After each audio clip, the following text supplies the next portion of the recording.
Coucou tout le monde, j'espère que vous allez bien. Je vous souhaite encore la bienvenue sur ma chaîne YouTube. En passant, n'hésitez pas à vous abonner et activer la cloche de notification pour être averti bien sûr de toutes mes prochaines publications.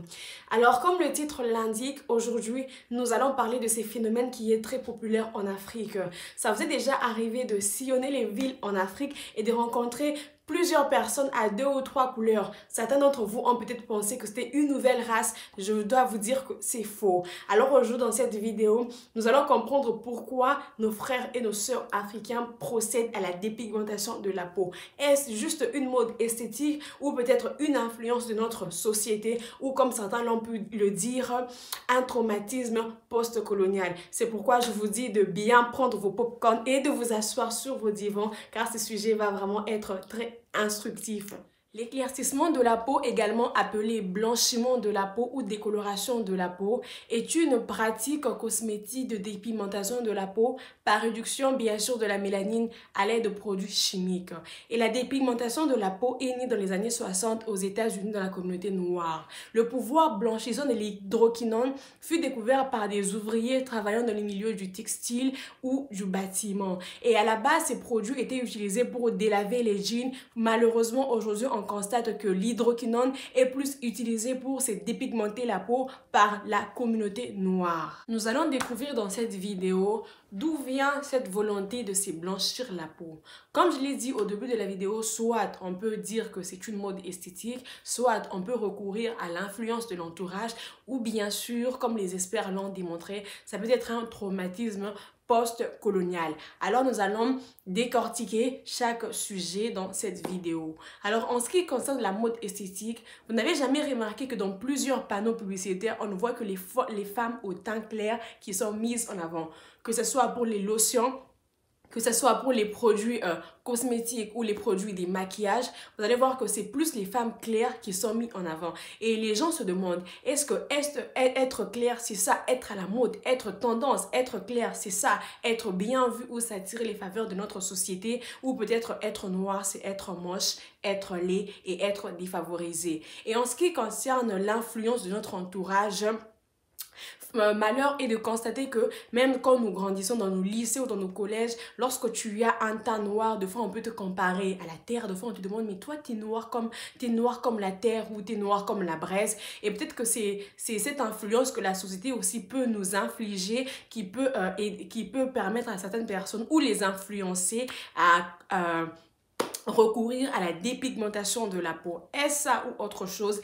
Et les experts aussi ont démontré que ça peut aussi partir du traumatisme post-colonial. Et je me demande, doit-on rejeter la faute à la colonisation? Oui, peut-être, parce qu'à l'époque aussi, être noir, c'était être très mal vu. D'ailleurs, vous allez voir que l'esclavage, c'est plus le noir qui l'ont subi. Et ça peut partir de ces traumatismes aussi. Peut-être que comme on nous avait enseigné, même on nous enseigne souvent que être noir, c'est ça, être esclave. Peut-être que certaines personnes ont besoin de sortir de cette image-là de l'esclavagisme, cette image-là de quand tu es noir, c'est quand tu es esclave, quand tu es en bas, quand tu es, je ne sais pas, quand tu es un animal. Peut-être que les personnes ont besoin de recourir à ça. Et surtout quand on voit aussi l'influence que nos églises ont eu aussi à voir, surtout quand on nous enseigne qu'on essaie de mettre la différence entre les blancs et noirs et on montre que les blancs c'est ça qui est Dieu, c'est ça qui est bien, mais quand on recourt au noir, le noir c'est ça qui fait référence aux ténèbres, c'est ça qui fait référence au diable, parce que même dans nos imaginations, quand on imagine Dieu comme un blanc, et quand on imagine le diable comme un noir. Peut-être que c'est partant aussi de ces traumatismes que plusieurs de nos frères et de nos sœurs, parce que ces phénomènes n'est pas seulement constaté chez nos sœurs, mais aussi chez nos frères qui recourent à la dépigmentation de la peau, ou est-ce juste un besoin? Avant, j'étais noire, très noire, black même. Mais maintenant, là, j'ai décidé d'être claire. Parce que mon chéri, il aime ça, il a commencé. Mais je vois que c'est pas encore bien. Parce qu'à côté, là, il voit une fille qui est bien claire, là. Moi, ça ne m'arrange pas. Donc, j'ai décidé de venir acheter un produit qui va me rendre blanche, même bien blanche là. Là, quand il va arriver là, sans allumer la lumière, C'est moi. Certaines personnes vont se demander, mais qui utilise particulièrement ces produits chimiques? J'aimerais vous informer dans cette vidéo que ce sont toutes les tranches d'âge qui utilisent ces produits. D'ailleurs, j'ai été étonnée d'apprendre qu'il y a des mères qui utilisent même ces produits sur les nouveau-nés pour les éclaircir. Et là, je me dis que ce n'est même plus question de la mode ou question même de l'influence de l'entourage, mais là, je me dis peut-être que ça va même à la sorcellerie, parce que comment on peut éclaircir les enfants en utilisant des produits à base d'hydroquinone dont on sait qu'il y a des conséquences très néfastes. Et surtout ce que je me demande, parce qu'avant de faire certaines choses, on a besoin de s'informer. Et je me dis comment ces femmes, même ces hommes, qui quand ils voient ou elles voient certaines personnes qui ont eu à recourir à la dépigmentation de la peau et qui ont vu les conséquences. Mais pourquoi cet acharnement? Est-ce la dépigmentation de la peau peut aussi être en réalité une drogue? Peut-être que c'est dépigmenter la peau aussi, ça peut devenir une drogue, parce que lorsque tu en prends, tu ne veux pas le laisser. Quand on commence, une fois qu'on est dans le truc, on veut toujours plus. Je sais pas comment m'expliquer. On veut toujours être plus clair.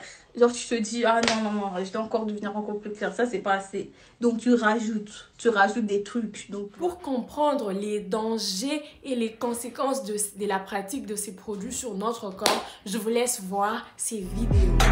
Pour moi, c'est un produit dangereux parce que c'est allergisant, c'est éclaircissant et bon...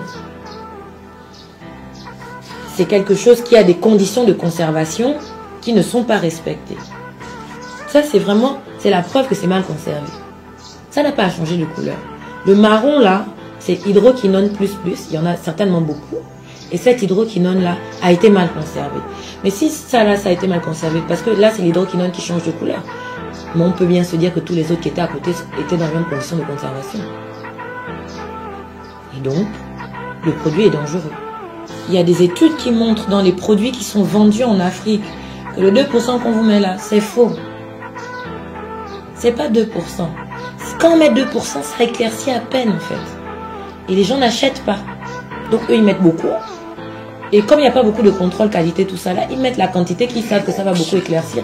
Quand vous voyez écrit rapide, clair, 3 minutes, 72 heures, tout ça là, eux, ils font des dosages importants, dangereux.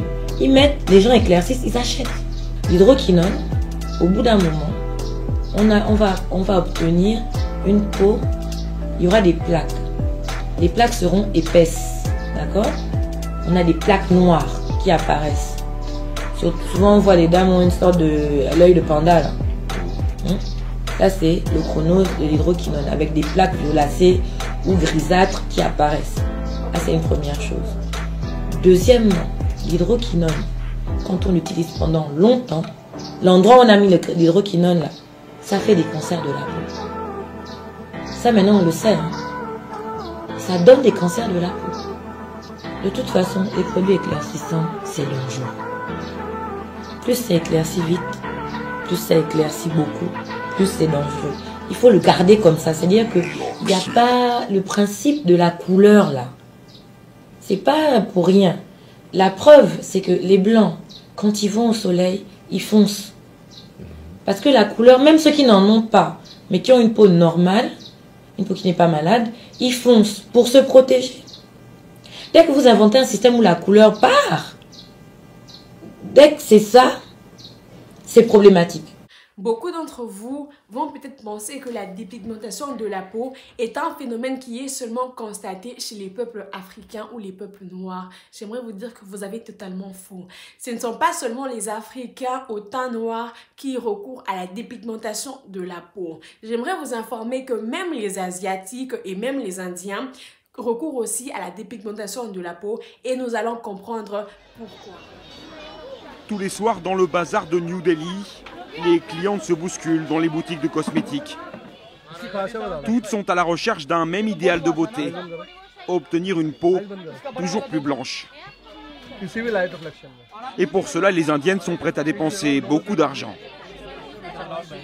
Vous avez acheté quoi? Moi, je viens acheter des crèmes éclaircissantes. Les mentalités sont comme ça. On pense que plus la peau est blanche, plus on est belle.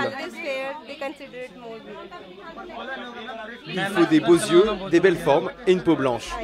Vous devez savoir qu'à l'époque, dans les sociétés asiatiques, les ouvriers qui travaillaient sous le soleil étaient confrontés à plusieurs rayons du soleil et il y avait la peau ou les teintes qui s'assombrissaient. Et les nobles, bien sûr, restaient dans leur maison et là, on pouvait constater qu'ils avaient une très belle peau ou peau en porcelaine.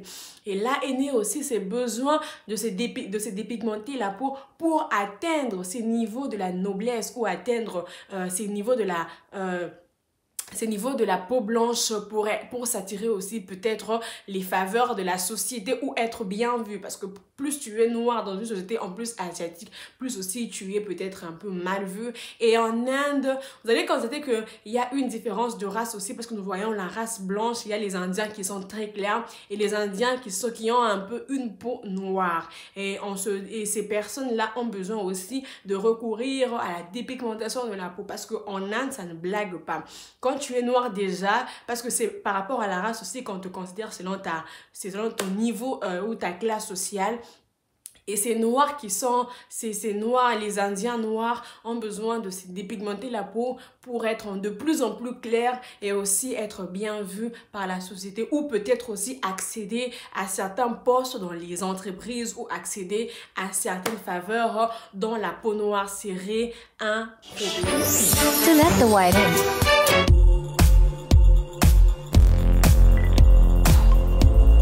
Les amis, vous devez comprendre que je n'ai pas fait cette vidéo avec l'intention de dénigrer ou d'incriminer qui que ce soit, mais c'est un sentiment ou un besoin de vouloir conscientiser notre communauté africaine.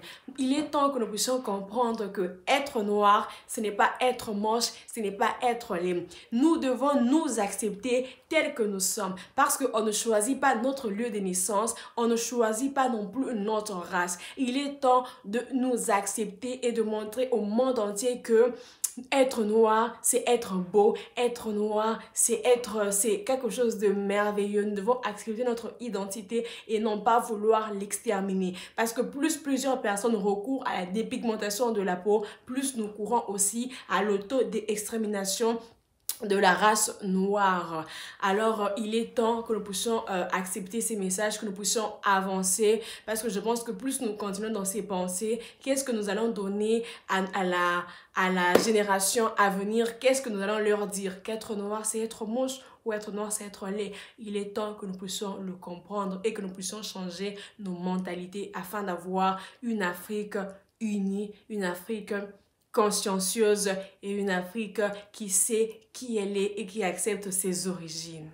Alors les amis, nous sommes à la fin de cette vidéo. Dites-moi en commentaire ce que vous en avez pensé et surtout n'oubliez pas de vous abonner pour ceux qui n'ont pas encore fait, d'activer la cloche de notification pour être averti de toutes mes prochaines publications et surtout envoyer un maximum de likes. J'aimerais vous voir dans les commentaires. Dites-moi ce que vous en avez pensé du début jusqu'à la fin et dites-moi quelles sont les améliorations ou de quel sujet voulez-vous qu'on puisse parler prochainement. Alors en attendant, je vous fais des grands bisous et je vous dis à la prochaine.